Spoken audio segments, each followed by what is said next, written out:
প্রভু আপনি এসেছেন। ওগো মহামণি, আপনি ওখানে দাঁড়ান, আমি একটি বার আপনাকে প্রণাম করে নিই। ওগো মহামণি, তুমি আমাকে এত ভালোবাসো মহামণি, আমি তোমাকে প্রাণ এবং আশীর্বাদ করি, তুমি দীর্ঘজীবী হও। ওগো প্রভু আপনি এখানে আসুন। ওগো মহামণি, আমি আপনার জন্য ফুলসজ্জা পেতে দিই। আমি এসেছিলাম মানুষের কল্যাণের জন্য আলোচনা করতে, সেখানে এসে আমার শরীরটা যে বড্ড ক্লান্ত হয়ে পড়ছে মহামণি, তাই আমি মনে মনে স্থির করেছি আমি যাব আমার মহামণির বাড়িতে কিছুক্ষণের জন্য তার বাড়িতে অপেক্ষা করি, তারপর আমি চলে যাবো পঞ্চপুর। হ্যাঁ প্রভু আপনি এখানে বসুন, আমি আপনার জন্য ফুলসজ্জা পেতে দিই। ঠিক আছে আপনি এখানে মহামণি। শয়ন করুন।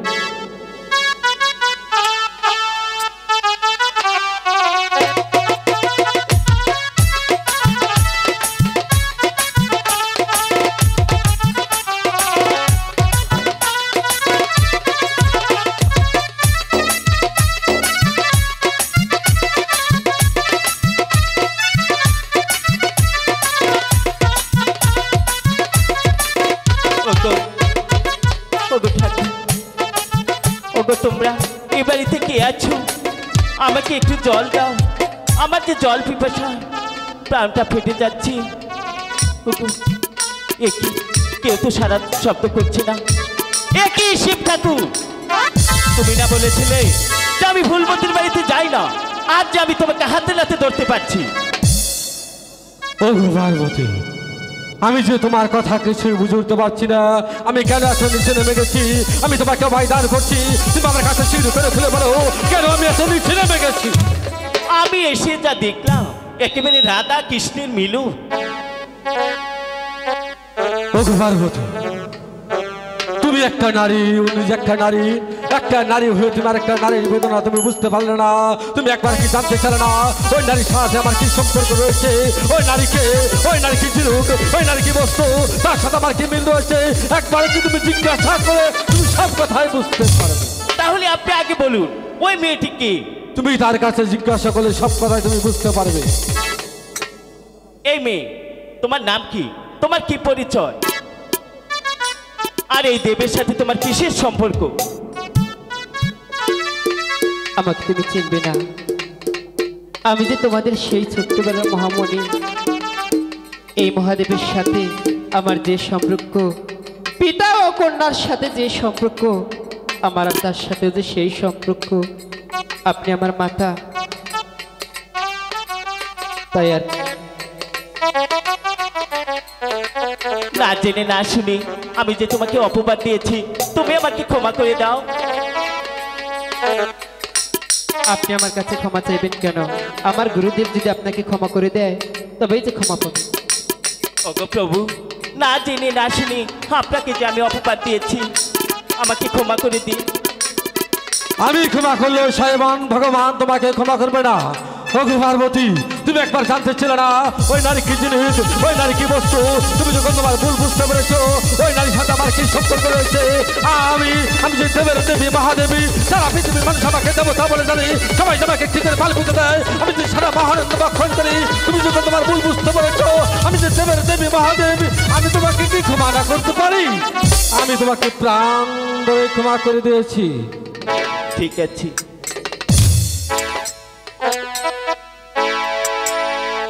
ওগো প্রভু, এবার তাহলে আমি আসি।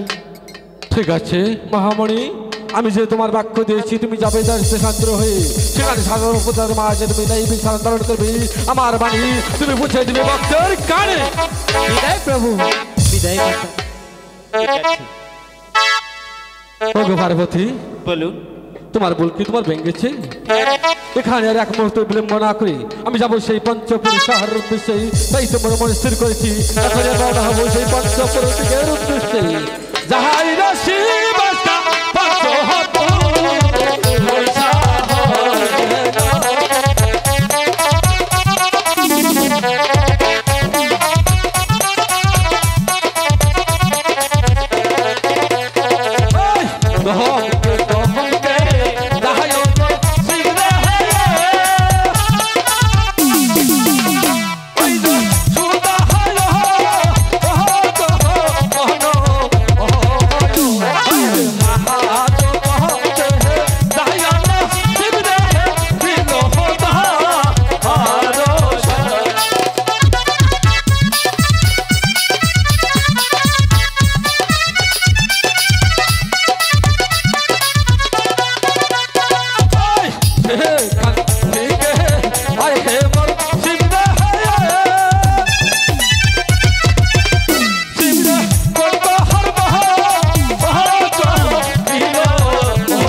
পার্বতী কোথায় পার্বতী আমাকে কি জন্য আদেশ করেছেন প্রভু? আমি তোমাকে কি জন্য স্মরণ করেছি তুমি কি জানতে চাও? হ্যাঁ, এই মুহূর্তে তুমি আমাকে সেবা দাও, আমি তোমার সেবা ভক্ষণ করে আমি যাবো সেই কৈলাসী নগর ধর্ম প্রচার করতে। আমি আপনার সঙ্গে যাব। ওগো পার্বতী, তুমি আমার সঙ্গে যেতে চাও সেই কৈলাস? হ্যাঁ। ওগো পার্বতী, হঠাৎ করে তোমার মনে তৈবান চালাতে হয়ে উঠেছে, আমার সঙ্গে তুমি কেন যেতে চাও সেই কৈলাস নগর ধর্ম প্রচার করার জন্য? কেন তুমি আমাকে স্বেচ্ছায় বিদায় করে দাও, আমি যাবো। আমার গুরুদেব বিন্দুরাজ আমাকে বলেছে, ওগো মহাদেব তুমি যাবে এই আমার ধর্মের বাণী পৌঁছে দিব ভক্তের কানে। আপনি প্রতিদিন যে কৈলাস নগরে যান তাকে ধর্ম প্রচার করতে না অধর্ম কোনো কিছু করতে? ওগো পার্বতী, আমার সঙ্গে তুমি কৈলাস নগর ধর্ম করতে যেতে পারো। আমার যে 3টি শর্ত আছে, আমার 3টি শর্ত যদি তুমি সামিল করতে পারো তবে আমি তোমাকে নিয়ে যাবো সেই কৈলাস নগর ধর্ম করতে। বলুন আপনার কি শর্ত? আমার কথা কি তুমি রাজি আছো? হ্যাঁ, আমি রাজি আছি। ওগো পার্বতী, আমার প্রথম শর্ত হলো তুমি যখন আমার পুষ্পরথ ঝড় হয়ে যখন তুমি আকাশ পথে ভ্রমণ করবে তখন তুমি আকাশের তারা পাতালে বালগুলো করতে পারবে না। ঠিক আছে প্রভু, আমি মেনে নিলাম। তাও তুমি মেনে নিয়েছো? হ্যাঁ। ওগো পার্বতী, 2 নম্বর শর্ত, তুমি যখন আমার পুষ্পরথে ঝড় হয়ে যখন তুমি আকাশ পথে ভ্রমণ করবে তখন তুমি পাতাল পড়তে নিষেধ রাখতে পারবে না। ঠিক আছে প্রভু, আমি এটাও মেনে নিলাম। তুমি তাও মেনে নিয়েছো। 3 নম্বর শর্ত, ওগো পার্বতী, আমি তোমাকে যেখানে রেখেই আমার ভক্তের বাড়িতে যাবো না কেন সেখান থেকে ফিরে আসা পর্যন্ত একটি পাও কোথাও দিতে পারবে না। ঠিক আছে প্রভু, আমি আপনার কথাগুলো অক্ষরে অক্ষরে পালন করব। তাও তুমি মেনে নিয়েছো? হ্যাঁ। ওগো পার্বতী, তুমি বন্ধনটাকে বন্ধন করে আমার পুষ্পরথ তুমি ঝড় হও, আমি তোমাকে নিয়ে যাবো এই মুহূর্তে সেই কৈলাস নগর ধর্ম প্রচার করতে। ও কি হা হা হাই গো এই যে যাই রে সেই বাসকা কৈলাস ও গো মন।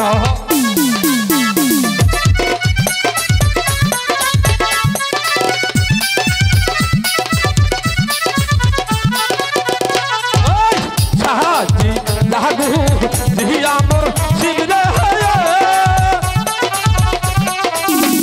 শিবরে ওকে হাতি ইলো বানো ও হয়ো এই যে বাহার প্রিকা বাহির গো বলে আজকা পূর্ণিমা আরে জানো।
পার্বতী, আমি যে কৈলাস নগরে এসে পৌঁছে গেছি, তুমি এখানে কিছুক্ষণের জন্য অপেক্ষা করবে। আমি যাবো আমার ভক্তের বাড়িতে, সেখান থেকে ফিরে আসা পর্যন্ত একটি পাও কোথাও তুমি যেতে পারবে না। ঠিক আছে প্রভু, আমি তাই করব। ঠিক আছে তাহলে থাকো, আমি আসি। একই শিব আমাকে বলেছিল আমি ঘুমিয়ে পড়লে সে আমাকে ফাঁকি দিয়ে চলে যাবে না, সে যে আমাকে ফাঁকি দিয়ে চলে গেছে। শিব